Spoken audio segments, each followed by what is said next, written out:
Checking the stream. Are we Hey, showing hey, up yet, hey. guys? Anybody? Hey, we're I think we're live. live. We're live, Yeah. guys. Welcome All right. to the CoinSec podcast.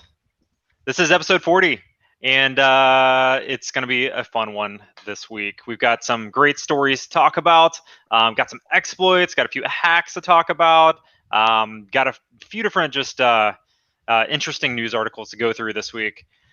And so for this week, you got myself, Bo Bullock. You've also got Steve Borsch, Ralph Hello. May, and I'm pretty sure we're going to have John Strand join in here in a little bit too. Right. Yeah, he was here. He made a guest appearance, but then he went off. Now he comes back. We'll see here. Hopefully he comes back. Yeah, hopefully he's back.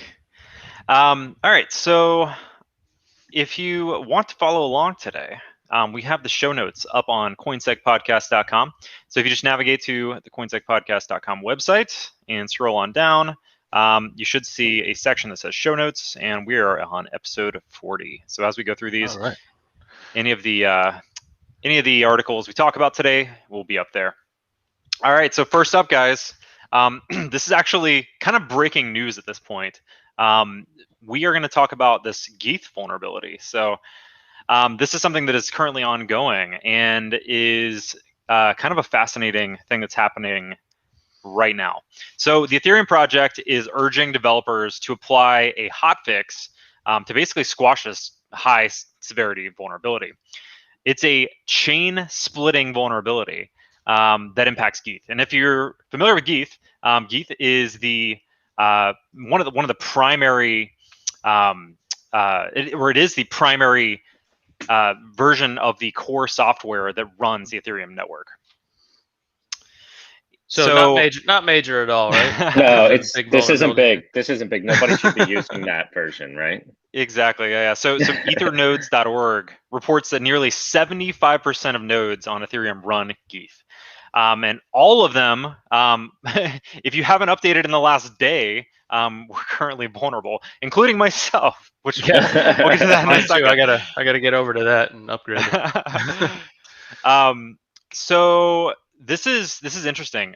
So this morning, I have a Grafana dashboard for my personal Ethereum node that does run Geth. So and pretty. What's up? I said so pretty. Yeah. Oh, yeah. Grafana. What is Grafana? Yeah. So Grafana is just a tool for importing data that you pull from various sources. So actually, for this particular dashboard, I'm using Prometheus to gather the Geth data, which is then being passed to Grafana. But basically, what we have here is my dashboard. So this is live data that we're looking at. Of course, if you're listening to the audio, you can't see it, but you can go check it out on YouTube later on if you want to see the data. But so this morning, I was watching. I have this up pretty much all the time, and I noticed some discrepancies. So normally, if you look at like the transaction data here, the Ether and token transfers that are occurring, you can see there's definitely some variances, right? Like it's not a steady stream of the total number that happened. And then all of a sudden, I see these blocks here, and I'm like, huh, that's weird. What is happening here? You see these chunks of just these blocks that are like long, and I'm like, man, obviously I did something wrong here. And then later on, I saw a tweet that this was actively being exploited. And I was like, oh shit, well, I better go update. So, right here, you can see where I shut down the node, updated the node, and now everything's back to normal. So let's talk about that for a second. If people don't update, what is happening on the back end? Why do people need to update? Yeah, so this is a chain splitting vulnerability. So what that means is that effectively the attacker was able to create a separate fork of the Ethereum network. And why that's important is because that can lead to double spending attacks. So where Ether is being spent, but then the transactions are actually being overwritten by completely alternate chain. And it's kind of fascinating because you can see like the block difficulty dropping off here. So like right around this point here is where you would see the exploit occurred, and then the block difficulty just dropped, right? Just kept dropping and dropping and dropping. And then I upgraded to the latest version and back to normal. So definitely an interesting issue. The thing that's also kind of a big problem here is that Ethereum itself was, forked and copied by other projects. So things like Binance Smart Chain and Polygon are also vulnerable to this issue because they're also using forked versions of the Geth client. So they, also will need to look into updating their own versions as well. I wonder if that same code is in like the Smart Chain network as well. Yeah, it is actually. So I saw there was a tweet like maybe 30 minutes ago where somebody posted the actual transaction that occurred on the Smart Chain side. Here, I'm going to pull it over. Actually, I have the link here. Yep. So we've got the link to the exploit address on the ETH side here, also in the show notes. And then here's the actual Binance transaction on the Binance Smart Chain side. And what's interesting is the input data. So if you look at they basically created a contract here. If you look at the contract details, it's super simple, and I'm honestly still trying to understand what exactly happened here. So if you decompile the bytecode, it looks like it's just a simple fallback function that has stop. So I don't think all the details of the actual issue have been published publicly yet. So do we know how people are exploiting this vulnerability? Like what are they getting? Like what, so obviously somebody, added this contract, we have a chain split. So do we know what the intentions were, like what they were actually going to get from this? I know you're talking about double spends, but do we see that? Do we have anything, or we're kind of like, it's a little too new. We don't really know what we've done yet, right? I would lean on the side of that it's still happening currently, and honestly, I think we'll find out more as the day goes on. But this is something that is currently ongoing. Yeah, and you can watch on Etherscan if people leave comments and stuff like that. Somebody's left the comment for the person, like, how is that chain split coming along? So I mean, I'm wondering if there's comments on the blockchain as well. So should I be did this? Should I be worried about my Ethereum? I don't think so. No. Okay.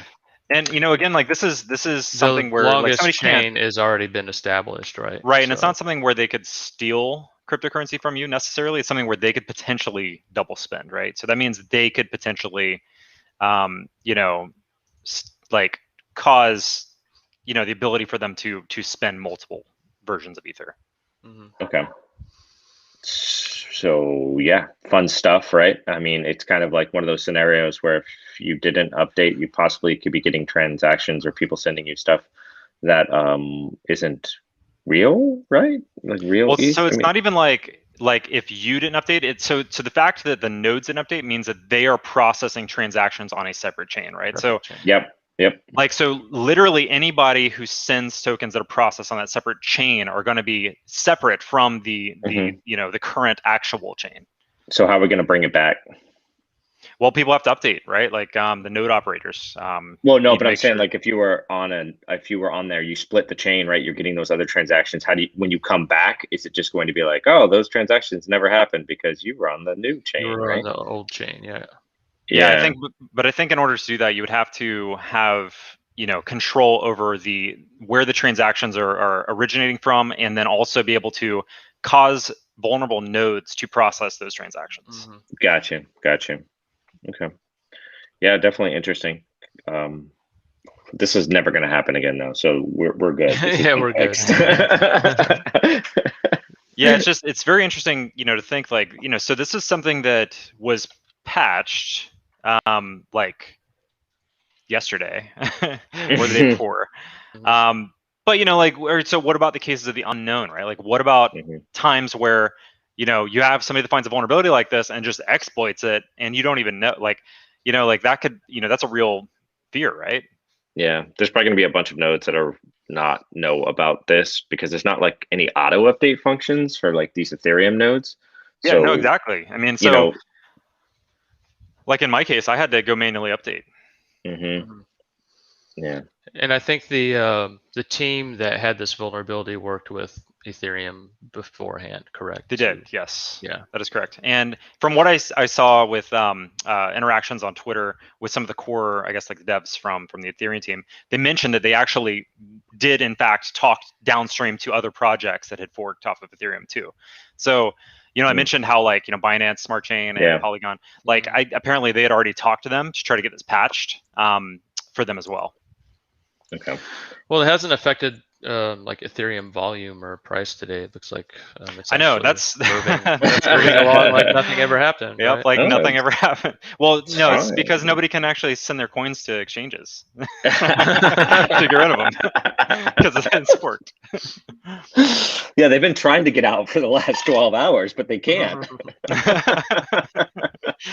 They can't figure out why. They can't figure out why the exchange is not getting those coins. I've sent them twice.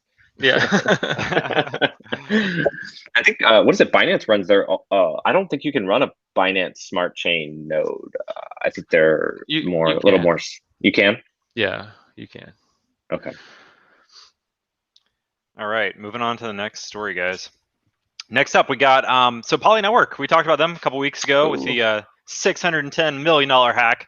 This week, we're going to talk about an update to that hack that happened. So the craziest thing, right? The attacker returned all the funds, and so what's interesting is they actually sent back the stolen funds to a wallet that was multi-sigged with the attacker's private key. So, like, they basically and honestly, seeing this from the outside, I was like, well, like, what if the attacker was just like messing with Poly the whole time and just decided just like to leave it in like a locked wallet that they control still, but they did in fact actually end up sending the private key to Poly. I think it was over on chain too, right? Yeah, it was on chain. Yeah. Which I don't know how that. Did everybody see it then? Yeah, I don't know. That's a good point. Yeah. Well, yeah, but if it's multi-sig, if it's multi-sig, it doesn't. Yeah, you're only it doesn't one really matter. of the one of two. You would have to have the other key, so they made the other one public, and now. Yeah, that's interesting. Yeah, that's a good point. That's a good point. The other interesting fact here is that one of the big question marks has been the 33 million in Tether that was frozen, right? And they were able to recover that too. So Tether actually unfroze that $33 million and sent it back to the Poly team. Nice. So happy ending after all, right? I mean, that's yeah. I mean, I felt like this hack was going to make a lot of enemies or just a lot of people upset. So well, I'm sure it has, and it's affected people's wallets, obviously. But regardless of whether or not you sent back what the original amount was, who knows what that's done to your value, right? Yeah, well, no, I was talking about him as a person, right? Like him trying to hide and stay anonymous. Oh, no, they want him to come work. Yeah, no, as the chief security advisor. Chief security advisor, yeah. Yeah. I mean, he did give all the money back. I know. I guess I'm saying motivation-wise, right? Like, I have no idea what his motivation was, and maybe it was just to be a good person, or maybe it was to prevent somebody else from taking it. I mean, there's all different reasons, and obviously he did return the money. So, I mean, there's that. I was just saying that it would be hard to hide $600 million, right? Like, and not make it so people couldn't find you. There's a lot of financial motivation to go find that person, right? And, we live in a shrinking world. It's harder and harder to kind of avoid, the consequences of that unless you live in a country that has a leader that literally protects you or prevents, somebody from coming after you. So I don't know. There's probably some of that went into it. So it did end well, though. So that's good. Yep. All right. Next up, what do we got here? So next, it's a rug pull story. This should be fun. So Luna yield $6.7 million rug pull ? So Solana's Luna yield goes dark with some fearing rug pull involving $6.7 million. So go ahead. Oh, I was gonna say, what's a rug pull for anyone who hasn't heard that term yet? Ralph, aren't rug pulls your favorite? You should be the one to describe this, I think. Yeah, so for anyone who hasn't heard of what a rug pull is, so the idea is pretty simple. You make a new coin, token, whatever it may be, and you kind of pimp it out, say, hey, this is going to be the next big thing. A lot of times there's some kind of allure to it. So if it's a DeFi project or something that has a lot of interest, and I'm not saying interest in the project, I'm talking about interest back, like something to get you to deposit funds. And then eventually, in a short amount of time, they just disappear, ghost, and they keep all the funds. With smart contract auditing, you can actually see a lot of times where some of these vulnerabilities are. Another common tactic too that you see is that they will build this contract and it will already have flaws in it. And then they will pretend as if someone exploited them. They didn't realize that those flaws existed and they're very sorry, but the project is going to close. When in fact, they had built those flaws in there with the sole intention of stealing the funds while saying, we didn't mean for you to lose money. So that's a rug pull in kind of the crypto space. Yeah, and in this case, so Luna's website and all of its social media accounts have been taken down. Oh yeah, that's usually the tail sign, right? That's a good sign, right? It's a rug pull. And some are attributing the move offline to a rug pull. Like so one of the things that I would say is something to look at when looking at projects like this is where's the access control, right? Yeah. So there's really like two options for a project. They can either have access control embedded into their contracts, or they don't at all. And so there's an advantage and a disadvantage, right? So the advantage is if they don't have any sort of access control built in at all, like if there's no way to do privileged access on top of a contract, then it has a more decentralized approach, right? Because there's literally no way they can go rug pull it. If there's no way for them to have ownership over it and be able to withdraw funds or move funds around. The negative side of it is if you don't have that ownership, or if you don't have the ability to do that, then you literally have no way of saving a project if there is a real vulnerability that gets added. And so that's the real world use case, right, of why you would add access control, is because you want to be able to protect your users' funds. And in order to do that, you add in these access control mechanisms so that you can actually move funds if you find a vulnerability, right? Yeah. A lot of times they use a time lock. Like a time lock. That's kind of the compromise between the two, Which right? I think we're going to talk about a time lock controller vulnerability coming up here, I think. Did we put that in here? Oh, yeah, the OpenZeppelin. Later on, So in this particular one, they just they pretty much just shut down all their accounts and all the funds disappeared, or was it a hack? Or did they say? Sorry, nobody said anything. So from the actual project, they just disappeared with all the funds. So it appears to just be rug pull and we're out. yeah. It's the other side of that coin too, from like the rug pull perspective, is like, as a consumer of whatever this project, and I say like believer, because sometimes you have about 4 seconds to decide if this is worthy of your investment. You have no recourse. That's really what I'm trying to get at here. There's nothing for you to do, and you kind of just have to accept it as cost of doing risky business, I guess, right? Yeah. Yeah, especially like on other chains that haven't been fully audited yet and things like that, new chains. I think there was one vulnerability or an exploit on the Solana chain I think I saw last night, and there's like the first one. That was this Luna. Was this the Luna one? Yeah, so that was this one. That was the Luna one. Yeah. So I mean, new territory, new vulnerabilities, new exploits. So. Oh, and it's real money too. That's the crazy part, right? Yeah. Well, yeah, and people put a lot of their money into these new ecosystems without any real trust. Yeah, and it's kind of interesting too, because like it has to come from somewhere. So you're like, well, they just made up some random token. Like, yeah, but usually they sell that token for some other kind of established project, Ethereum, Binance, whatever it may be. And in even some cases, a lot of these projects are pegged to stable coins too. So I mean, like, it's real money going to these projects, and then the value just fluxes all over the place, and everyone's hoping to to get rich quick. or whatever it may be. So yeah, it is really the Wild West out there, whether it's a real attack or a real setup. Yeah, right. Yeah. All right, So so the way, guys. oh, hey, there's John. Hey, Oh, John. he's John. back. Yeah, I had a fire come up. So Oh. Oh, that's what I do firefighter. these days. I don't actually do anything but PowerPoint and deal with fires. Did So. you have to go upgrade your Geth node? No, I didn't. No, I didn't. So, all right, keep going.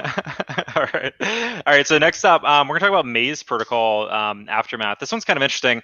So Maze is a non-custodial and over-collateralized banking protocol that offers zero-interest loans. So 95% of the assets that were stolen from this protocol, what was it, like maybe a few weeks ago, have been returned.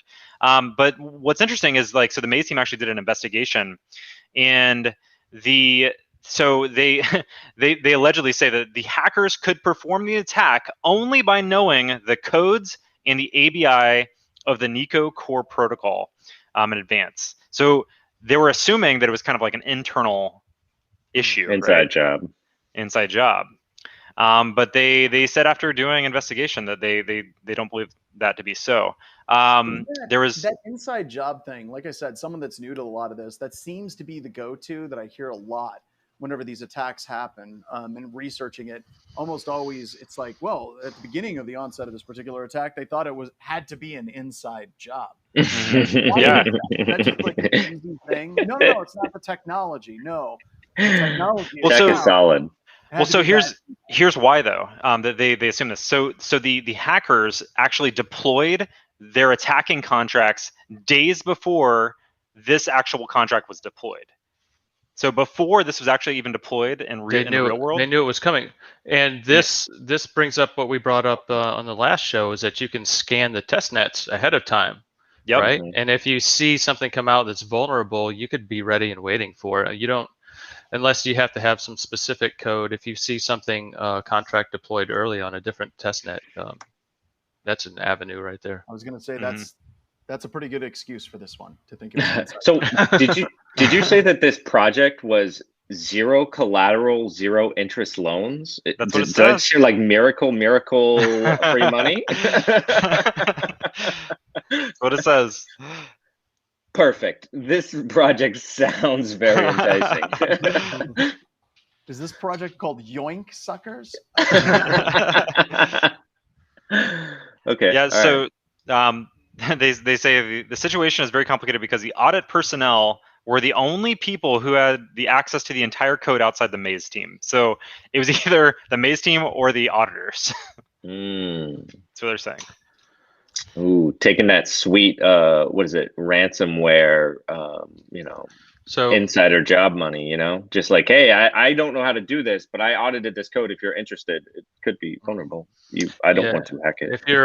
If your audit report is comprised of just hacker handles, probably questionable. Yeah. No one here knows anyone who might actually do this in a malicious nature. No. All right, moving on. So next story is about a Bitcoin tracing tool.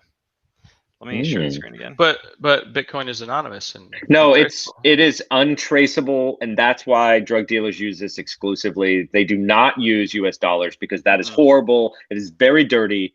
Yeah. So Antinalysis is an allegedly a blockchain analysis tool that is the whole point of it is to help track whether or not the coins are dirty or not, or if they're tied to known malicious or illegal sites or exchanges. And so I remember seeing this about a week or so ago. It actually got deployed in the dark web. You can only visit it like with Tor, and it got shut down like super quick. But now it's back and is actually publicly available on the normal internet at this point. So it is a search engine effectively for a Bitcoin address. They have an example out here, and this is a method of basically looking at the history of Bitcoin transactions for a specific address, right? Like to basically trace it back and say, was this tied to certain exchanges? Was it tied to certain services? Has it been blacklisted on certain sites? And they will, basically tell you what your address looks like. It is not free. Looks like you do have to pay in their token, which of course. You looks pay in like- Monero or Bitcoin, and you receive a token. They got a little exchange in there. Yep, Yeah. some kind of token. So 10 requests for 30 USD. This seems like credit auditing right here. I can see this in the future. Well, I would like to see like an example output before I go spending. Oh, there's an example. If you click on Yeah. So if you click on example, they have this is the example output here.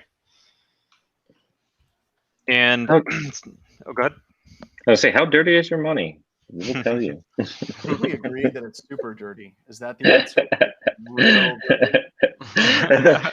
I think the answer is we don't ask questions for a real reason. Okay. Well, so what I think is interesting about this is kind of like a double-edged sword of sorts, if you think about it, because like it's built by allegedly let me say that, allegedly built by some people who may have some malicious purposes for building it to track their own funds, right? To track where they can actually send stuff without getting caught. But on the other side, like from the investigative side, like this could be an actual resource, right? Like for actually tracking malicious payments. Yeah, my question is, maybe organizations already have these, so maybe government agencies have these. I'm going to use the big maybe here because crypto is still pretty new, and maybe this is the yang to the yang, right? In your sense, from the malicious side, right? Like, hey, if I can do this, right, somebody else can do this, or maybe somebody else was and tracking it, so now I can make sure it's cleaner every time, right? It doesn't end up on the hit list. I think they mention it too, but the hard part is getting the intelligence on the addresses that are coming and going, right? How do you know that this address is part of this exchange or that exchange or whatever? And it takes a little bit of intel or coordination with some of those exchanges to know what addresses they actually own and use. Yeah, and like Etherscan has some of that. But like tying it to like known bad addresses, I think it's on more label. Why your resolution's so bad on your screen sharing? Is it bad? Yeah, it's horrific. You can't read anything. Oh, well, that's not good. Even zoomed in like that. Is that just me or Steve? Ralph? No, yeah, I see the same thing as well. I actually thought it was just me, so I'm really glad you brought that up, John. Because I was like, I'm on my laptop right now. It's totally me. You know what? Here, video resolution. Here, full high def. How about now? Oh wait, no, that's me. That's not my screen share. The ad comes through really clear. The buy. That's we have no affiliation. Yeah, right. We might have to get Ryan on this at some point, but yeah, we'll figure it out. Yeah, we'll get it. We get it. So, but the good thing is the site is there, and all the links that you've been going to are all right there. So. Oh, that's true. They can just go right to the links and see it for themselves. Yes, you live. Pick your poison. Live your own journey. Do your own research, right? Why are you watching us? Just go read it. Okay. You make a good point. Yeah. We're facilitators. All right. Next story is about big tech companies spending billions on cybersecurity. So this this is not specifically a paywall. Oh, I've got to add it. Oh no! Ad block. They got you in. They got you in the Java dream, bro. All right, we'll just talk about this one. You guys can click it yourself. All right, so the thing here is that, and this is not specific to cryptocurrency or blockchain in general, right? Like this is just a general cybersecurity funding thing. So the White House hosted a cybersecurity summit with CEOs ranging from tech to insurance, and it allegedly, Google said they're invest more than 10 billion over 5 years to strengthen cybersecurity. Microsoft committed to 20 billion over 5 years. So the thing is, I was going to ask you guys, how much do you think of this will actually get directed towards any of the blockchain security industry? Can I say 0? is that an Well, amount? what percentage of this, if it would come out, would actually be directed towards other people, or are they investing in themselves? Right? Are they saying, "Oh, we're going to dedicate I see what you're saying. $100 million, but we're going to build internally some solutions," and then you have to buy that. Yeah. So I guess Google says that they're pledging to train 100,000 Americans, not just Mm. like anybody, Anybody? in technical fields such as IT support and data analytics. Oh shit. IT support, what, help desk? Yeah. We'll beat that in anti-siphon with our pay what you can classes probably. That's a good point. Absolutely. So we can keep up with Google. Google, come on, get with it. So, That is a good point. of course, Next Gen Hacker 101, I think, has already beat that too. You know, Next Gen Hacker 101 has trained millions of people on how to use the Tracer T program. So Google's already got it. Under promise, over deliver, Google. Yeah, so we're really rich and we're gonna help you guys now. But well, okay, but this gets into a question I have that I'd love to get you guys' take on. So, you know, talking about this podcast and everything that we're doing here, you know, it seems like still a tremendous amount of the education is on legacy technologies, which is important. But like, you know, as we're seeing on the show, literally billions of dollars is getting lost in kind of cryptocurrency and blockchain type technologies. I wonder how much of that money is going to be towards forward looking technologies like cloud and crypto, and how much of it is going to be basically teaching people how to secure environments that I don't think will exist in 5 to 10 years, like traditional Active Directory. Right. So, are you thinking of like infrastructure as a code and things like that? Well, I'm saying that this stuff has to be part of that training. It has to be part of that conversation. I think what John's saying is that we're looking at what we're trying to train what we like have flaws in that were made in the past, as opposed to starting to train with stuff that's going to be in the future, right? Like looking into the future, where are we going to go? As opposed to just being like, oh crap, we found out this stuff's bad. All right, let's train everyone how to fix the bad stuff. All right, we don't need that anymore. Oh crap, we got new stuff. All right, we got to retrain the people how to do the new stuff, right? You can consider it kind of like the CISSP paradox, right? You know, for a long time, people would go into the CISSP and it was all put together like the CBK. And it's like, okay, we're going to be talking about Bella Padula or Bella Padula, the Biba model, the Clark Whistle. No one used that crap, like ever. It's like, okay, we're going to talk today about the TV series Orange Book. Why? And I see that a lot with a lot of security training initiatives where they're so focused on yesterday's technologies that they're really not forward looking at all. And I think that that's something that applies to this webcast is like, I think there's a SANS class, there's a handful of classes that are covering these technologies. But as we've talked about, this crap is coming, and it's coming really fast.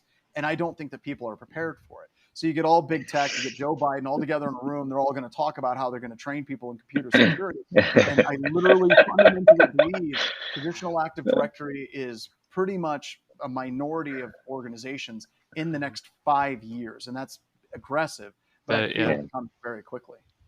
I think of it as like, I'm just imagining like being on the ground and looking up and seeing monkeys building a plane and flying it at the same time, just as fast as possible. And you're going like, what the hell is this? This thing is crazy. Like, what is going on? It's leaving you. It's leaving. The guy that owns the monkeys is Jeff Bezos and the island of Dr. Moreau. We've seen it. There's a book. We've talked about it forever. Well, it's like my shirt here, right? The evolution of the evolution of money, the evolution of information security, right? I mean, it's all tied together. People, we see people talking about the blockchain space. I see a lot of infosec tweets and stuff. I don't want to hear about blockchain. Blah, blah. You know what? That's fine and all, but I mean, the technologies do convert at some point in this whole ecosystem, right? You look at cloud computing and even containers. Whenever a lot of that stuff was coming out, it's like, well, cloud computing is just, there's a lot more to it. And I was definitely part of that whole entire thing whenever it came to like cryptocurrency and a lot of that stuff. And Bo converted me. He took me out back into a stream and dunked my head in it. But you know, this is, I think that, you know, as much as we like to talk in this industry about being cutting edge, we're hackers and all this stuff, as soon as something new comes in, we get really, really tense about it. It's like, Yeah. okay, well, here's cryptocurrency and blockchain. Well, that's just snake oil. That's a load of garbage. Yeah. And I think it's a defensive mechanism where it's like, God damn it, I don't want to learn another thing. Yeah. So I'm going to put that thing down to make me look smart. And that's one of the things, when we're talking about the future of education, this has got to be part of it, because this is going to be part of the financial system moving forward. I think that there's a lot of like negative viewpoints towards blockchain in general, due mainly to like a lot of the bad news, right? Like scammy shit that happens, right? Like there's a lot of scammy shit that happens in the blockchain and cryptocurrency space, because you have people that are trying to jump on it from a monetary perspective, right? Like that's their agenda. But now we're getting into Kevin Mandia saying, if you're supporting cryptocurrency, you're supporting organized crime. Yeah. Well, so the thing is, like, in addition to of all these like crazy, terrible scams that are out there, there are some legit projects that are doing some really, really interesting stuff in this space. And like, honestly, regardless of your opinion about it or not, like, they're gonna keep trying to do this. Yeah. And either they're just gonna keep getting hacked, or you can do something about it to try to help. Yeah. I think John's right, though. We and I've seen it happen before, is that we talk about we seriously, we're like cloud, we're like buzzword bingo. Like I say it all the time, right? But what we are talking about things is that things that are emerging, and that we are going to move to those. And I think it's funny because I see these things and I'm like, oh, cloud, buzzword, cloud, and then suddenly it becomes like not just a buzzword. It's like no, I need that, or this is what people do now. And But I do believe that there are buzzwords that are total garbage, right? Like whenever people talk to me about SOAR, and they're like, I'm going to be a SOAR engineer. God, why?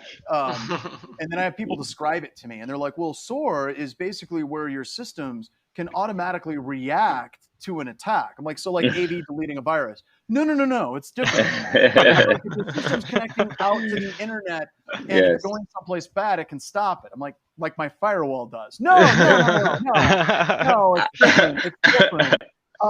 But you have these buzzwords, and like you take the next generation, you take next generation EDR. I heard that's a new thing. Yep. What does this do? XDR is now the thing, right?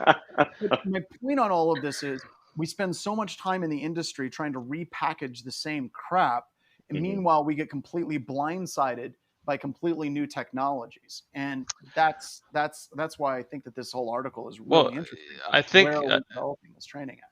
Yeah, and I think kind of along those same lines as we talked about new technologies, but I see and I wish and I hope that we move to these new technologies. But then I see like back in April of 2020, there was a giant need during the start of COVID for COBOL programmers, because the Department of Labor systems were so old and antiquated that everything's running COBOL, and they had nobody that knew how to do it. And then the influx of all the data, they had to hire a massive COBOL workforce. Well, why not take that same time and money and move to a newer system? This gets into, I mean, I've completely derailed the entire podcast. This is good. This is. I think your point is absolutely accurate, and I guess it's like it's kind of like SpongeBob SquarePants. It's like money is the answer. To every industry, right? If you look at finance, it's there's AS400 systems there running with like RACA and crap like that. You go to DoD, they're running Solaris like 7 systems that they can barely get parts for. And when they look at the cost of rip and replace, they're like, well, that's really expensive. So they just keep on like kind of keeping the stuff kind of hobbling along. And no, I agree.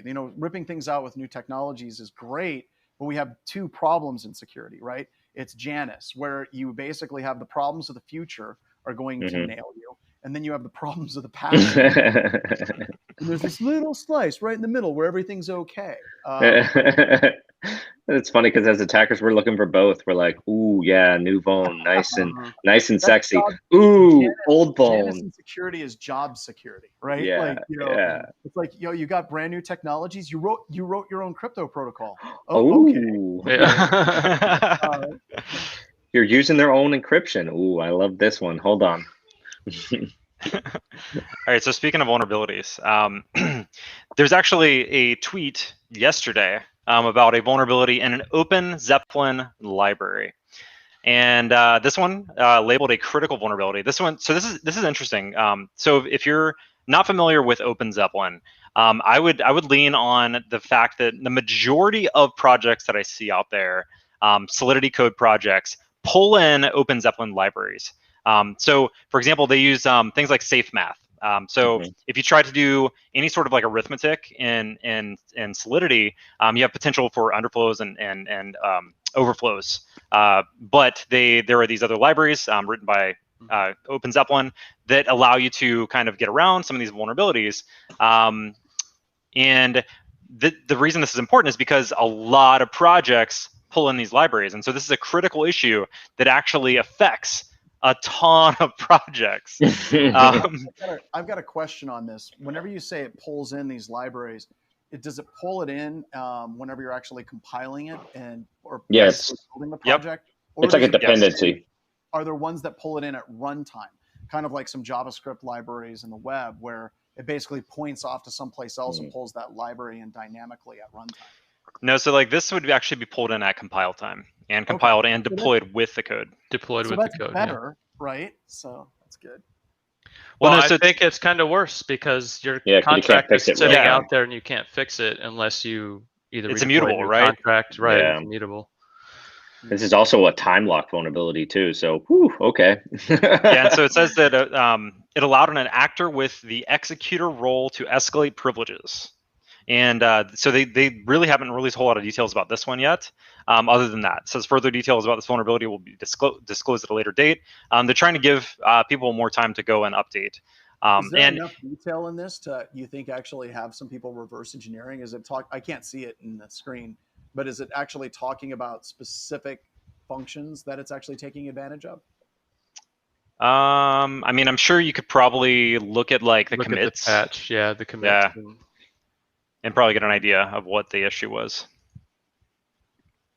But yeah, I mean, so it brings up like an interesting issue, right? So we talked about Geth being like, the majority like stakeholder, so to speak, of clients that runs the Ethereum network. Now, OpenZeppelin is what I would consider the majority stake of libraries that get utilized within smart contracts. So two pretty interesting vulnerabilities this week, right? Like that affect a lot of projects. Yeah, and it's about, trusting the code, right? So you're importing libraries. It's just like if you had Python, this is Node.js and Solidity and sweet Java. Yeah, so you're importing those libraries that you're trusting somebody else has written. And are you going through all of that code and reading it yourself to validate that it's good or not? No, you're not doing that. Of course, right? Everyone does that, right? So yeah, it's a huge problem, and I've seen other projects where somebody committed vulnerable code to the project and it was accepted and then put onto people's chains and stuff like that. So there's always that, who is really in control of the project, right? And who's able to contribute to it. Yeah, and it comes back to kind of what we talked about earlier about having access control. So like in this case, if you don't have access control built in, you don't have like mechanisms for going back in and moving funds out or migrating to another contract, then you're stuck, right? You're stuck with a vulnerable code. Yep. So I'm going through the forums, trying to look to any reference, because they basically say you can get more details about the vulnerability. It says details will be published at a later point in the OpenZeppelin forum. And I'm going through the forums and looking for any references to the time lock controller, and it almost looks like they've been scrubbed.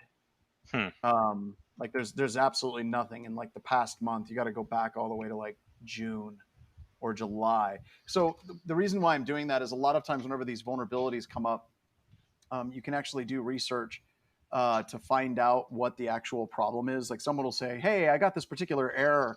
Here's the log that I'm getting. And you can actually parse that and be like, oh my God, this is the vulnerability right here in the user form. So this is like old school reverse engineering for writing an exploit type tricks, where if you think you have a vulnerability, you can go to forums and see if that particular issue is recreated. But it almost looks to me, and I could be wrong, it almost looks to me like they actually removed a lot of references. So here's the commit that is associated with it. So they added additional is operation ready check. Yeah, I Um, posted that in the YouTube channel as well. So Okay. Nice. So there we got the commit. so there's that all an that they ID changed, check. Looks like on the before call they added an ID Okay. line 271 and 296 looks like. So this brings up an issue. Like if you look at Microsoft and you're dealing with patch diffs, it used to be you could find exactly where the vulnerability was in that particular patch, but Microsoft now adds in a whole bunch of noise anytime they patch anything to make it far more difficult to identify exactly where that vulnerability is. So this, I think it was Steve, you're the one that shared it? Oh, that was me. No, There. that's That was Bo. you? Yeah. So it looks like that's pretty on the nose as far as where the security vulnerability was, right? Yeah, so this brings up another interesting issue here, right? So in the traditional like patch deployment space, right? Like in traditional like Windows patch deployment, like the patches just go out and they just, you update like as they come out, right? And in this space, you can't go just like auto update your shit, No. Like there is no auto update. So it takes you being on top of every single little flaw that happens and then fixing your code and redeploying it, migrating everything. It's a huge difference, I honestly feel like that auto update should be something that we're looking for in a certain way. It doesn't fix everything by any stretch of the imagination. And especially with smart contracts, like there's some like issues with this like auto updating something and then breaking everything all at once, like breaking more stuff, causing more problems. But like in your case, right, going back to the first talk about the Geth, right? So like your Ethereum node should have some kind of auto update function, especially for like security vulnerabilities. And actually, that going back to some of the other models for sending out patch management, right? Having two different levels of patches, right? Having that security patch versus a feature patch. So. Well, so like this is like flying a plane and learning that your engine's going to blow up while you're in the air. and if you don't like go out on the wing and put in a new engine, you're going to die. Cool. Okay, so the engine's not going to blow up, but there's a screw loose, and if you don't tighten the screw, it will blow up. Okay, Yeah. So you have to go out there, tighten it, to keep going. Yeah, it's brutal, dude. It is absolutely brutal. All right, so next story is Brazilian police carry out record $29 million cryptocurrency seizure. Right. So I hate the word seizure. Also seized cash, luxury vehicles, 21 luxury vehicles to be exact, because who doesn't buy a Lambo with all their stolen G-Wagons, man. You got to drive the G-Wagons. G-Wagons, dude. This reads more like a pyramid scheme they busted up, right? Operation Cryptos, an investigation into an alleged pyramid scheme. Yeah. Yeah. Oh, I'll give you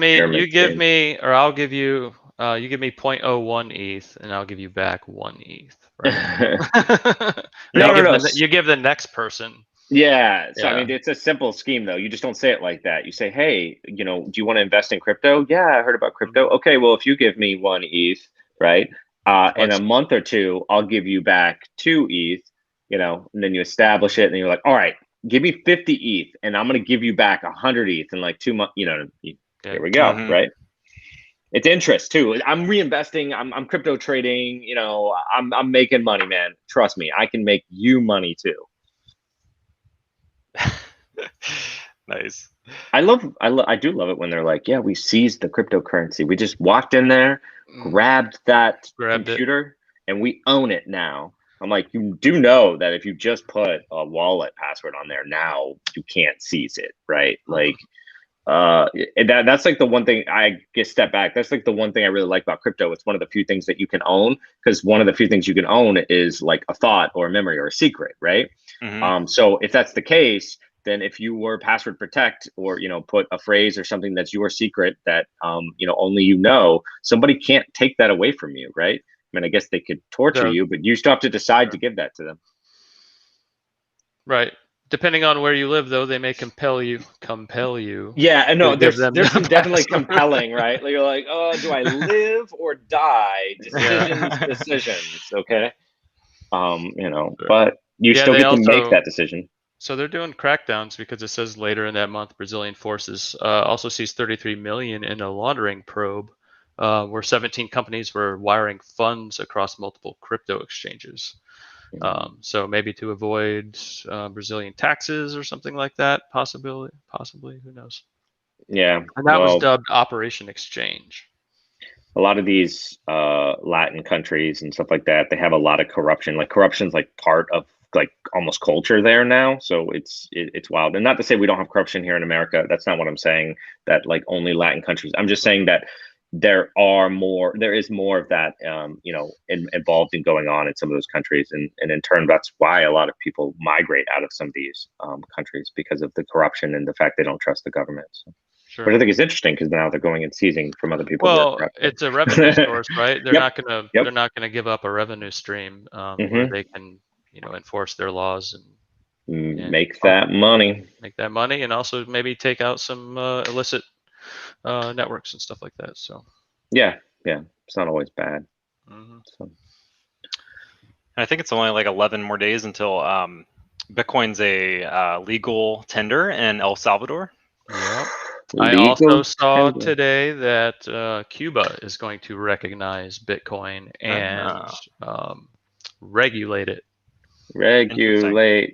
Regulators, give me your taxes.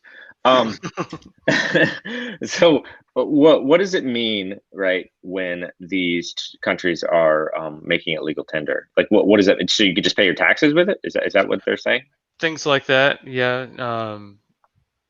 I think like that's probably the main driver, is that, hey, we're accepting this. I've seen certain states here and counties accept crypto as taxes for like property tax and stuff like that already in the US. So I can assume that they're probably doing some of the same things. Yeah, but it's not a legal tender, right? I mean, I don't know. I there is probably some pieces to that. I think it really might come back to maybe like having to accept it, as opposed to just being like, we don't accept that here, right? Like no federal building or no government entity would say, well, we don't take dollars here. We only take insert something else, right? I think that's maybe gold what doubloons. they're saying. Yeah, clams. Yeah. You gotta get clams. Loonies. Oh yeah. All right, so last thing, this is actually just kind of a fun, interesting thing I saw. So Kelvin Fitcher, somebody I follow on Twitter, he posted this screenshot where he's able to find cross-site scripting in Etherscan simply by setting the token name to a script tag.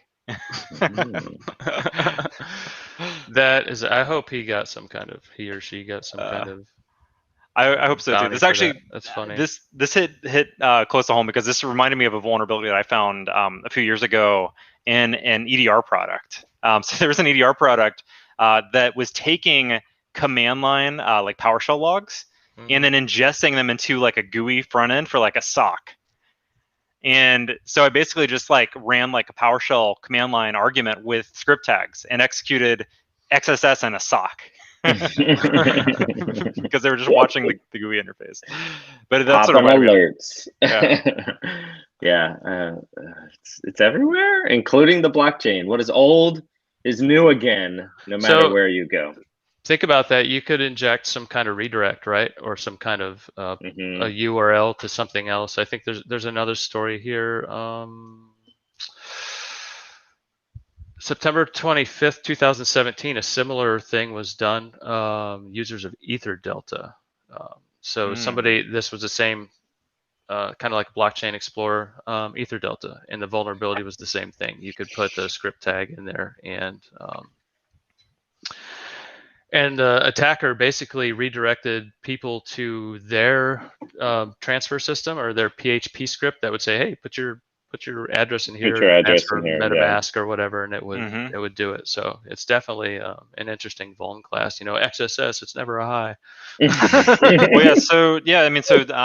He actually got responded to by James Prestwich, who mentioned like stealing session cookies is one thing, displaying transactions that never happened on Etherscan. Yeah, because you could change the code on the page. Showing the wrong code for a verified contract. So with Etherscan, you can actually see the verified contract code, right? Because whoever uploads their verified contract code is actually like compared to the bytecode that previously got uploaded, and it is quote unquote like verified on Etherscan. So you could change what the actual verified code looks like. You could, like you said already, redirect users to another site. You could make MetaMask wallet requests. That would be interesting, right? Like, yo, make this transaction, yo. Yep. This Hey, is for your visitor number 10,000 today. Yeah. Here's free 2 ETH if you send an ETH here. Oh yeah, or just Etherscans. Just like you have to sign this contract to start viewing Etherscan now. Yep.